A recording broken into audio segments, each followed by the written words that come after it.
pasa cuando uno de estos hombres que queremos o amamos pues le hace daño a otra persona.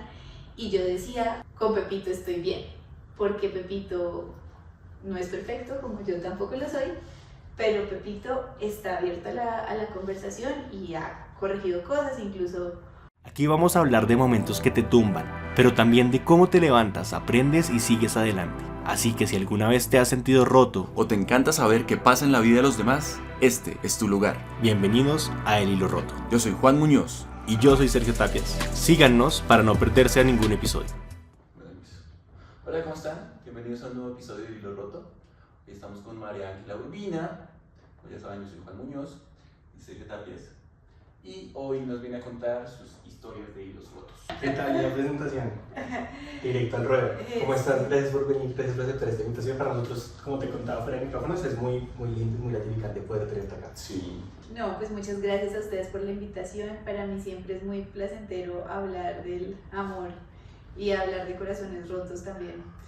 Hay como un fetiche en eso, ¿no? Como que hablar del dolor es duro porque pues es volver al dolor, pero al mismo tiempo es como placentero porque también cuando hablamos del dolor es la única forma en la que vamos sanando. Entonces pues maravillosa Y conversación. también puede ser una forma de encontrar inspiración. Hay gente que vuelve al dolor para, o sea, necesito volver a sentirme así para poder escribir, para poder componer, para poder pintar. Yo escribí mi último libro, que es un libro sobre el amor, se llama Dejar en visto tu dejar en visto, que la tusa es el momento más fértil de tu vida, y que nos enseñaron lo contrario, que nos, por ejemplo en el caso de las mujeres en especial, nos han mostrado unos retratos muy peligrosos de las mujeres entusadas, ¿no? Como las fotos que nos llegaban de Shakira, recién había terminado como su relación con Piqué, eran unas fotos de la vieja absolutamente destruida, ¿no? Como aquí se le ve a Shakira pasándola mal, y esos eran los titulares de los medios de comunicación.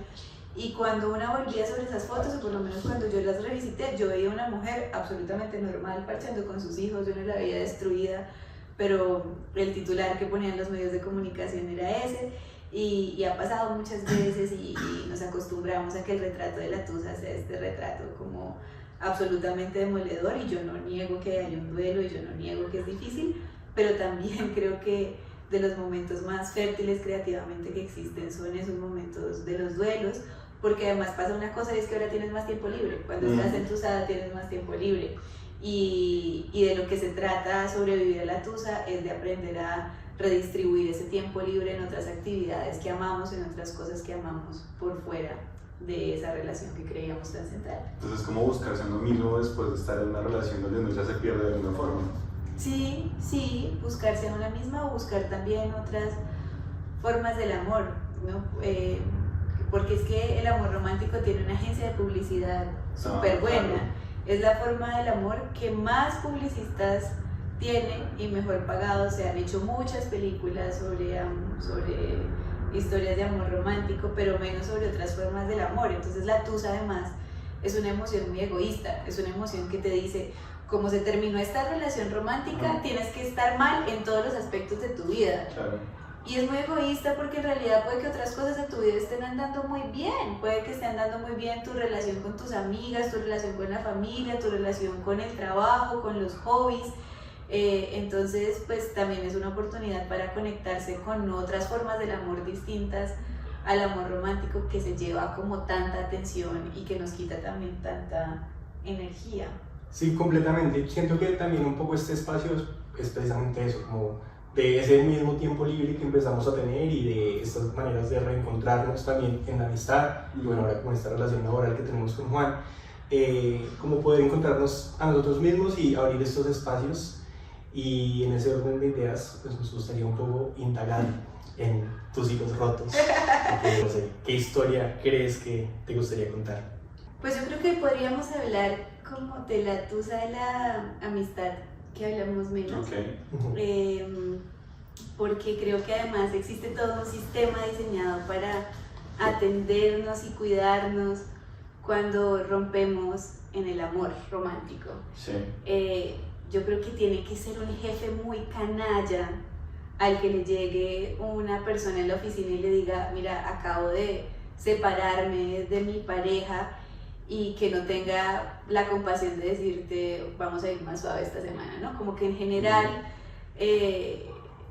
incluso las personas menos empáticas tienen empatía por esa persona que está pasando por un duelo amoroso cuando es un duelo del amor romántico. Pero es por esa exposición básicamente, porque tú vives expuesto a eso, a que los papás se separan, a que los vecinitos ya no tienen, o sea, muchas cosas que tú vas viendo y todas las relaciones, pues básicamente las películas giran en torno al amor romántico, no hablan como de perdí a mi amigo y sufro, o sea, siempre tiene que haber como un vínculo un poco más allá. Y nosotros como latinos también, pues las novelas, como que nos criamos como con esto de que el amor tiene que No, ser y esto, que el amor tiene que ser un drama, y si el amor no es drama, no es real. Entonces, si tú no sufres, lloras, gritas, te peleas, no estás viendo un amor real, es un amor aburrido. Y eso es lo que pasa muchas veces, que uno se aburre dentro de la relación porque está viendo que no me aman como yo aprendí que a que me paran. Claro, que tiene que ser una cosa intensa, y esas son como todas estas ideas falsas del amor romántico que aprendimos desde niñas, cuando, a decir verdad, lo que yo creo es que el amor es una maravillosa herramienta para hacerse mejor persona una y hacer mejor persona a ese ser que te acompaña, y además hacer mejor persona el contexto. Y yo creo que cuando eso no está pasando es porque es otra cosa, no es amor.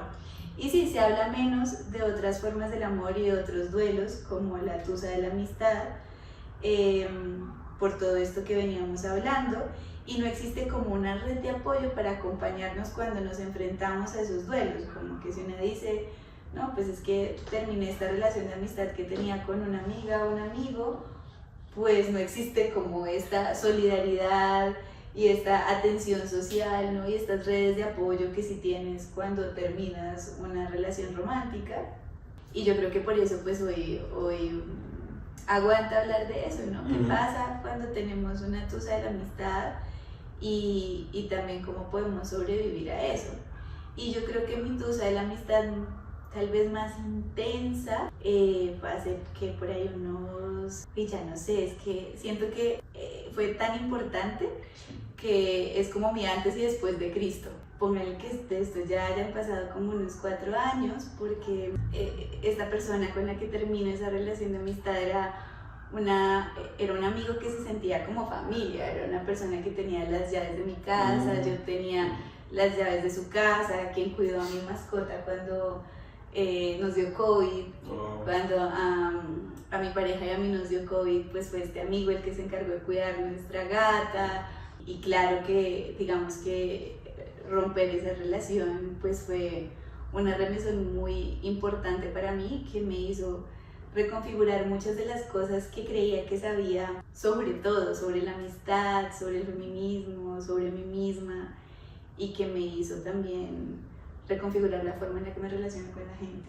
¿Y cómo se conocieron, digamos? Esta persona y yo fuimos amigos de la universidad. Okay.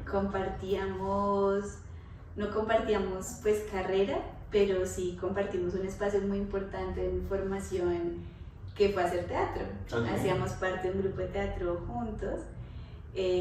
Los dos éramos provincianos, entonces pues ustedes saben que una siempre conecta con el otro provinciano que conoce, pues cuando llega a Bogotá.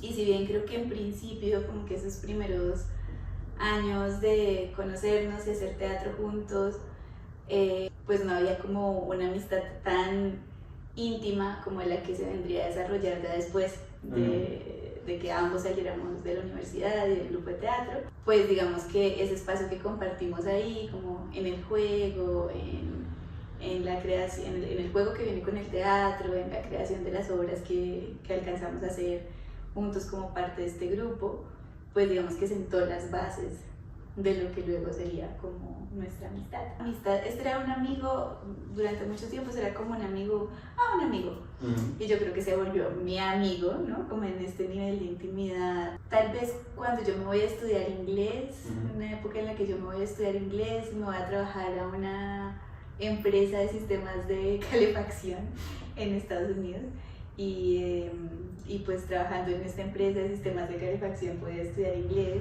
y viví allá más o menos un año, y creo que esa soledad que viene con migrar y ese desprendimiento como de la identidad propia que viene cuando una migra también, que te pone como en una situación de vulnerabilidad tan grande, y hablo de la identidad porque ya tú no eres tú no eres tan chistosa en otro idioma como eres acá, tú no te comunicas con otras personas como te puedes comunicar acá.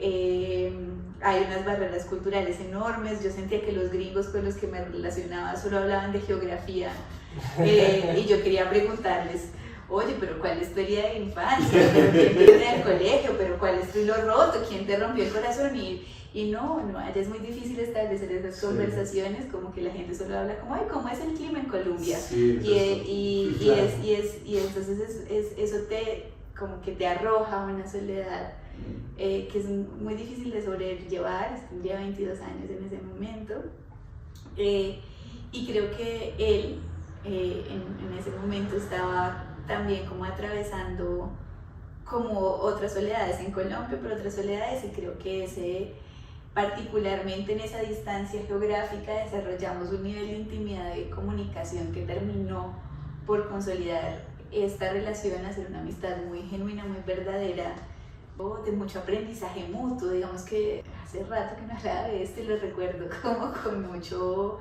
cariño, como con mucho amor, las formas en las que nos acompañamos y en las que yo podía aprender de lo que él iba viviendo, sí, y él podía también aprender de lo que yo iba viviendo, ¿no? Como que era una interacción constante de hola, ¿cómo estás? Y esto me pasó, y claro, y acompañar al otro en eso que está viviendo, pero también ir tomando nota y escucha, claro, este man la cagó por este lado, de repente yo voy a tomar nota para que usted también vaya guiando mi vida. Hace poquito una amiga se fue del país, grandes amigas, la bruja de mi matrimonio, ella fue como nuestra sacerdotisa brujeril que nos casó a mi esposo, a mí, y se fue del país y me dio muy duro, y le escribí un poema a ella, y decía que las amigas pues son espejos, son como ese espejo en el que uno se refleja, para terminar de entenderse a una misma. Y yo creo que esta persona de la que estamos hablando, que hay que ponerle un nombre, porque si no vamos a llamarlo, ¿cómo lo llamamos? Vamos a llamarlo Pepito. Yo creo que Pepito fue mucho tiempo eso, de verdad, un amigo real que me servía mucho de espejo también para ir aprendiendo a transitar la vida. Yo volví y pues esta amistad estaba súper, tenía unas bases. O sea, tú llegaste un año allá y de todo ese año estuvieron hablando y me has dicho súper unidos. Súper unidos. Y ya verse. Y ya vernos pues fue hermoso, porque esta amistad tenía ya unas bases muy sólidas, o sea, como que sí que chateamos y sí que ese chat era profundo, no era sobre cuál es el clima de Colombia, el clima de Chicago como con los gringos, sino que era un chat realmente íntimo sobre la vida, y pues ya entonces eso se empezó a acompañar en el día a día pues ya de lo que uno puede hacer estando en persona, de salir a comer y hacer fiestas.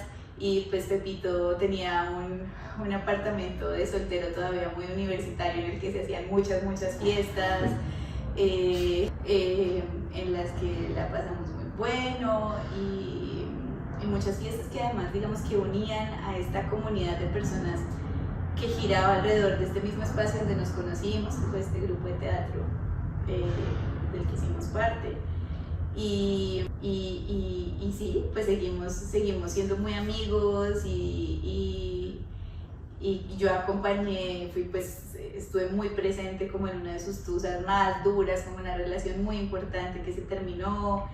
Él también acompañó momentos muy importantes como de duelos románticos por ahí míos, de transiciones laborales, ¿no? Y los dos como personas creativas también, yo creo que retroalimentándonos constantemente el ejercicio creativo del otro. Pepito también era una persona creativa que también trabajaba en el mundo en el mundo de las industrias creativas, y cuando yo vuelvo a Estados Unidos, vuelvo feminista. Yo creo que yo me había ido feminista, solo que no lo sabía. ¿Pero fue como el proceso de redescubrirte allá que te hizo feminista, o fue cosas que viste allá? Fue poder nombrarme, fue tener acceso a la información que me hizo saber, pucha, que hay una comunidad de mujeres desde hace muchísimos años que a lo largo de la historia ha venido como trabajando por estos derechos que son tan importantes, y esto que yo he sido desde niña, esto que me ha incomodado desde niña, esto por lo que he luchado desde niña es ser feminista. Okay. Entonces yo vuelvo autonombrándome feminista y entonces tenemos conversaciones constantes pues sobre toda esta información que empieza a ser tan importante para mí.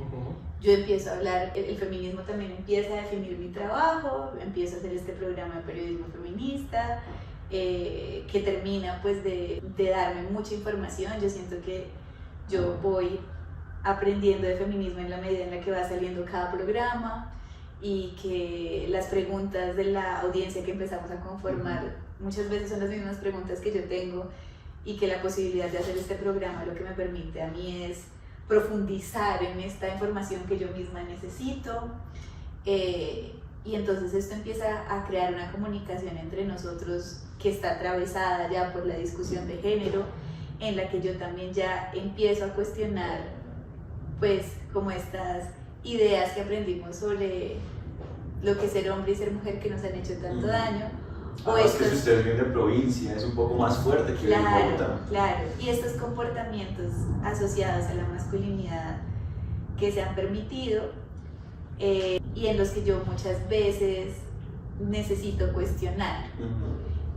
Sin embargo, su respuesta como a estos cuestionamientos que yo hago, como oye, mira, ahora que tengo esta información entendí que esto que pasó con esta chica no estuvo bien, hizo daño y fue un comportamiento machista, y su actitud frente a esto siempre es una actitud de apertura, como de escucha. Claro que no son conversaciones fáciles, o sea, seguramente, no lo recuerdo ahora, pero tengo la sensación de que igual y vivimos como conversaciones tensas, pero al final yo siento que él siempre terminaba como escuchándome y recibiendo esta información como atesorándola. Entonces lo que yo siento es que es una amistad que puede continuar, porque digamos que en el mundo, en Feminislandia, hay toda una conversación sobre cómo podemos como feministas relacionarnos con nuestras amistades hombres o con nuestras parejas masculinas, que son hombres blancos y género heterosexuales,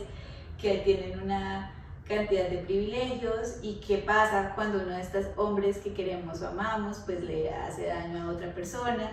Y yo decía, con Pepito estoy bien, porque Pepito no es perfecto, como yo tampoco lo soy, pero Pepito está abierto a la conversación y ha corregido cosas. Incluso alguna vez una de estas conversaciones que tuvimos motivó que él abiertamente le pidiera disculpas a una chica que se había sentido incómoda por unos comportamientos de él que ella identificó como pues no consentidos y que le habían como intimidado, y él abiertamente como pidió disculpas, y yo dije, yo puedo estar aquí en esta amistad, es una amistad en la que hay reconocimiento. Ahora bien, pero esto es una cosa que ya digo desde mi presente, que en ese momento no sentía, había como una situación constante y un rol en el que yo estaba constantemente allí, que era como ser la profesora. Entonces, claro, como yo trabajaba en lo que trabajaba, cada 8 días salía un programa nuevo explicando algún tema de género nuevo, o poniendo como sobre la opinión pública, sobre la conversación digital, pues alguna denuncia periodística de un grupo de mujeres frente a un hombre señalado y demás.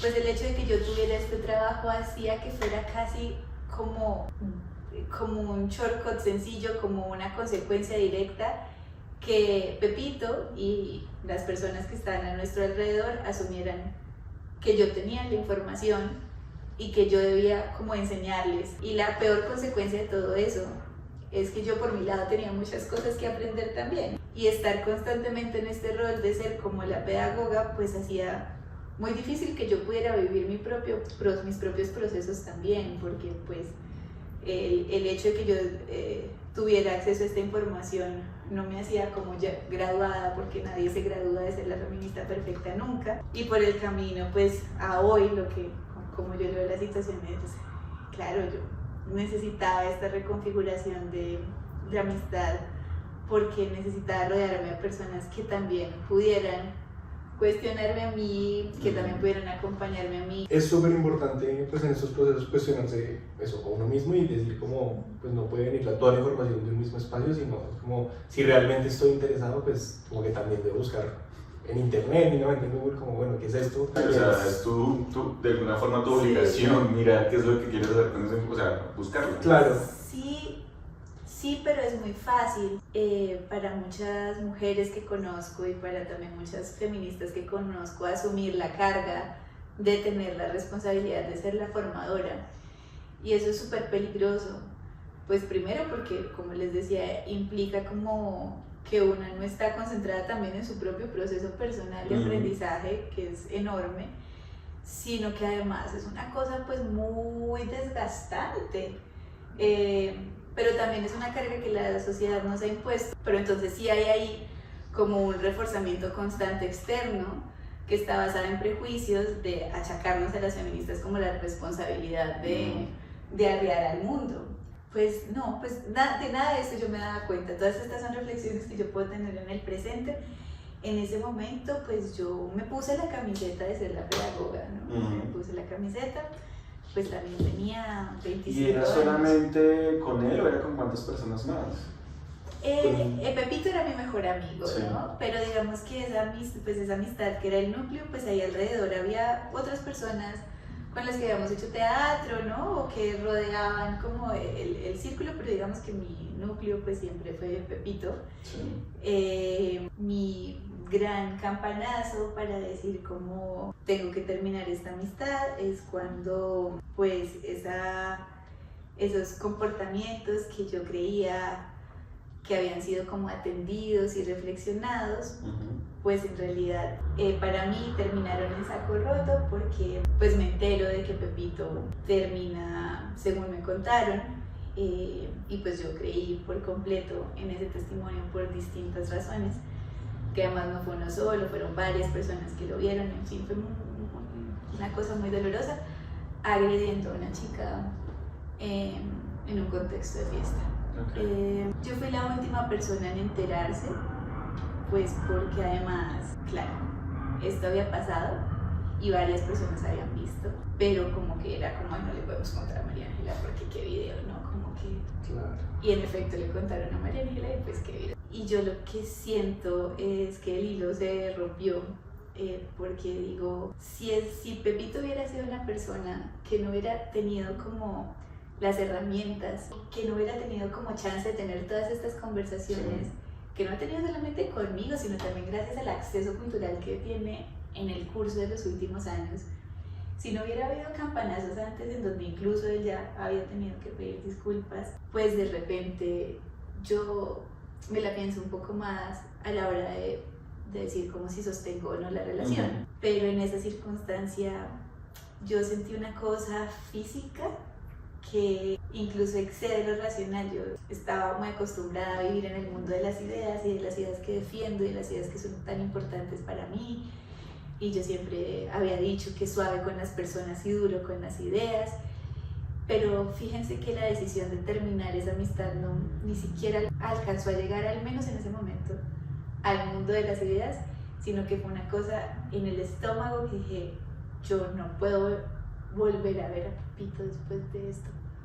O sea, como que siento absoluto rechazo por esta conexión y yo no me voy a sentir cómoda ni voy a estar tranquila en la continuidad de esta amistad. Y cuando tomo esa decisión, pues las personas que estaban alrededor tienen una actitud que en su momento fue muy dolorosa, hoy lo entiendo, que fue decirme justo esto que estamos hablando.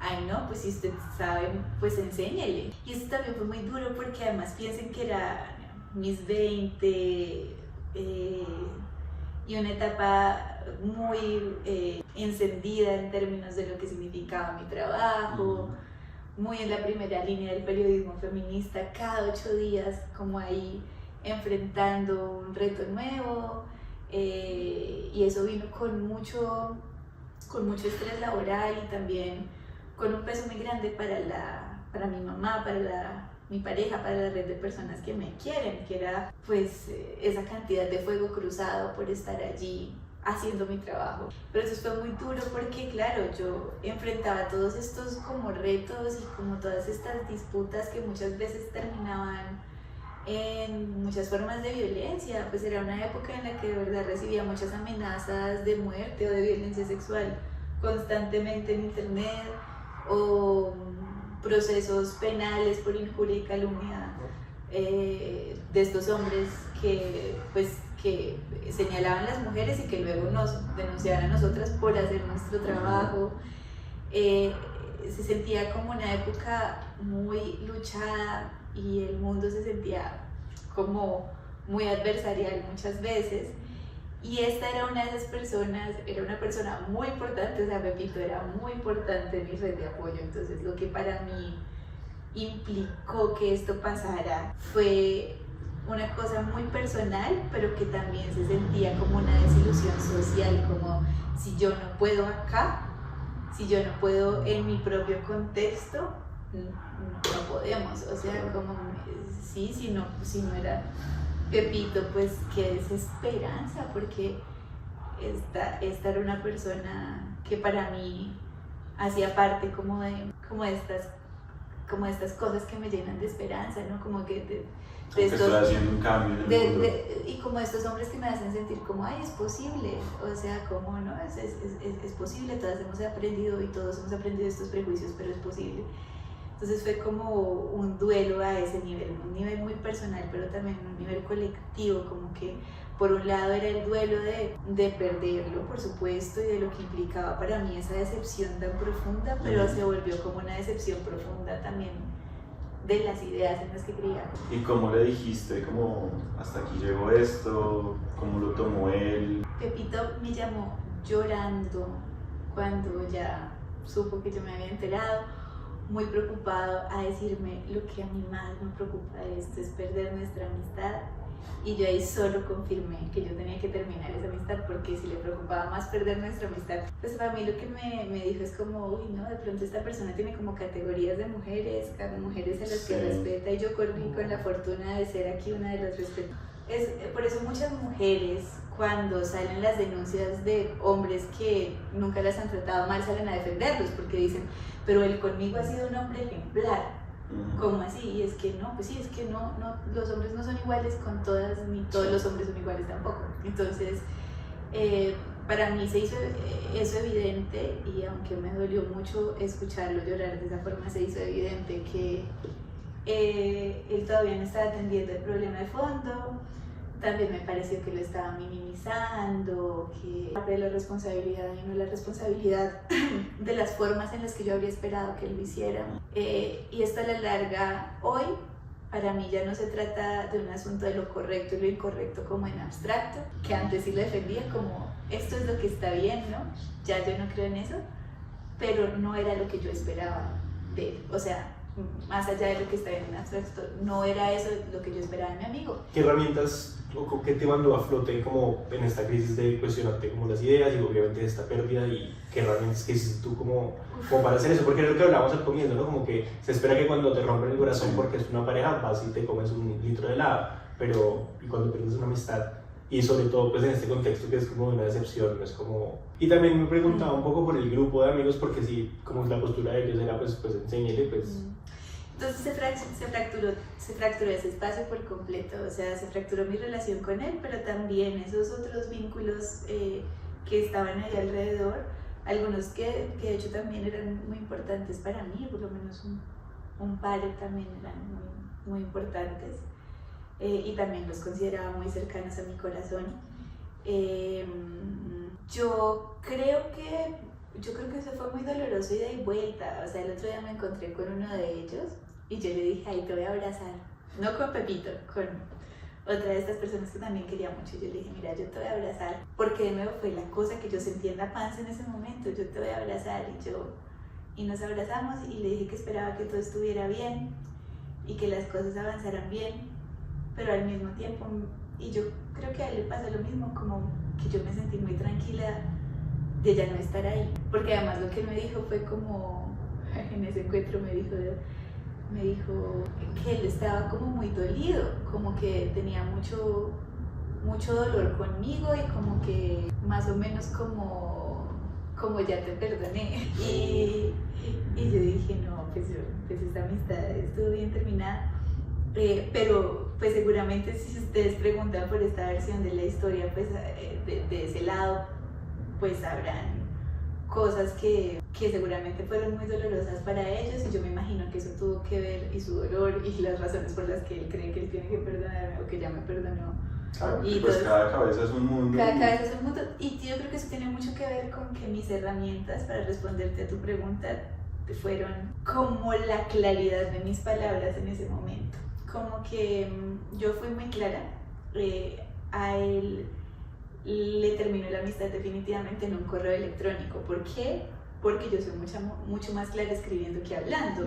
Cada uno de mis contenidos de internet pasan por un guión que leo y releo y descompongo hasta que estoy lista para grabar. He hecho 3 libros, mi lenguaje es el de la palabra y me gusta mucho ponerla sobre papel. Entonces, pues me escuché por otras voces que para Pepito fue muy doloroso que yo no le diera el chance de vernos, pero para mí era muy importante ponerlo sobre palabra escrita, y cuando yo llego ahí después de haber hablado con la chica implicada, después de haber hablado con otras personas que presenciaron. Una cosa muy dolorosa que ella me dijo, y fue que ella me dijo, ay, yo no quiero generar este daño en esta amistad, por favor, no. No, claro, Por sí, el daño no fue ella. Sí, ella no fue, Claro. pero ella estaba muy preocupada por eso, y además, no, pues es que lo que hizo Pepito no fue nada, o sea, para las cosas que a mí me han pasado. Entonces, y de hecho, una de las cosas que ellos todavía no entienden es yo por qué tomé esa decisión cuando ella siguió como relacionándose con él. Pero yo tomé esa decisión porque precisamente esa normalización que hemos tenido que adquirir las mujeres es lo más doloroso de todo el asunto y lo más revictimizante. Cuando yo le escuché a ella intentar excusarlo de esa forma, dije, voy a mandar este correo. Entonces mandé un correo muy organizado, como escribo pues cuando quiero organizar mis ideas y mis argumentos, y dije adiós, y fue adiós. Entonces esa fue mi primera herramienta, como la claridad, y esa misma claridad la tuve con todas las personas. Me respondió ese correo y ya habíamos tenido conversaciones por teléfono. Este correo es como ya la decisión final, después de tener conversaciones con él, tener conversaciones con otras personas, conmigo misma, y el correo ya llega como una decisión definitiva. Y él a ese correo respondió, sí, nada que me hiciera cambiar de opinión, y él también respondió aceptándolo, y desmintiendo lo que él necesitaba desmentir, nada que para mí hiciera mucho sentido.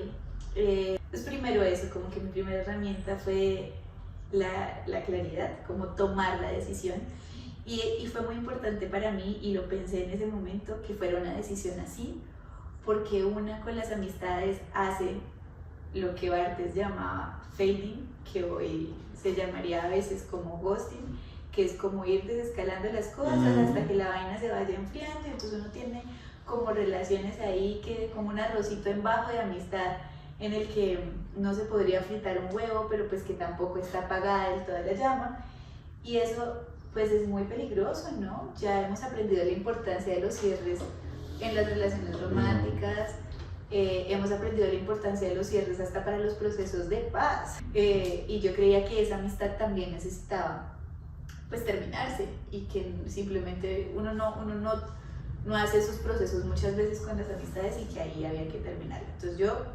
primero esa claridad.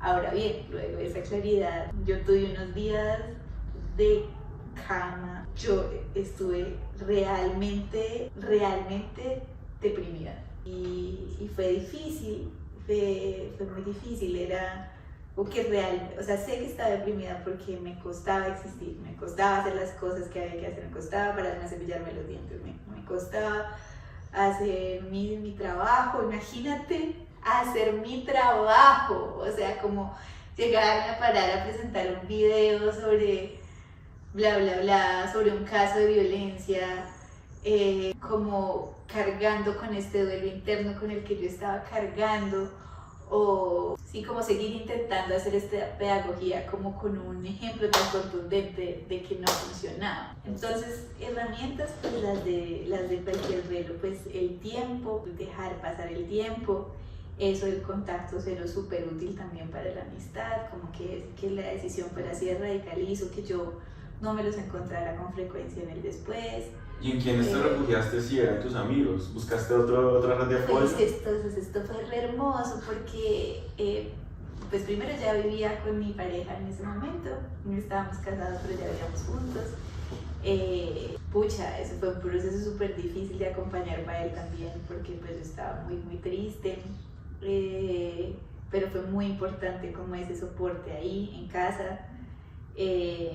Mi mamá, por supuesto, pero además estaba como todo este jardín de personas y este jardín de amigas que estaba ahí, al que debo decir que yo le prestaba menos como tiempo de mi vida, pero que estaba ahí y que de repente empezó a hacer este jardín como cada vez más florecido y más presente, y también personas que me acompañaron en esto, directa o indirectamente, que sabían o no sabían, pero que en su estar ahí, para mí me fueron diciendo como no, pues así como no es verdad que después de que uno termina con el novio ya no se va a poder el amor, así mismo no es verdad que si usted terminó con un amigo no se va a poder construir amistades en donde este afán, digamos, por cuestionarse y por cuestionarse estas cosas que a mí como feminista me importan, no sean posibles. Si es posible, y lo que pasa es que implica mucho trabajo. Y ese fue como el momento, yo les decía que fue como un antes y después de Cristo, porque fue como un campanazo muy importante para concentrarme en mí, en mis propios prejuicios también, en mis propias sombras, para dejar de entender el mundo también como tan adversarialmente, que es necesario. Yo siento que la denuncia y cuestionar y todo esto es súper necesario porque pues si no, pues el mundo no cambia. Pero también fue el momento en el que yo empiezo a decir como no, esto no se trata de buenos y malos y gente que ya está súper deconstruida y otra que no. Yo tengo un montón de prejuicios que atender, un montón de sombras que atender, también le he hecho daño a otras personas. Yo necesito de rodearme de personas con la misma intención de hablar de estas cosas y cuestionarse, y no espacios en donde yo sea la que tiene que enseñar porque entonces y ese es el jardín de personas que empiezo a construir.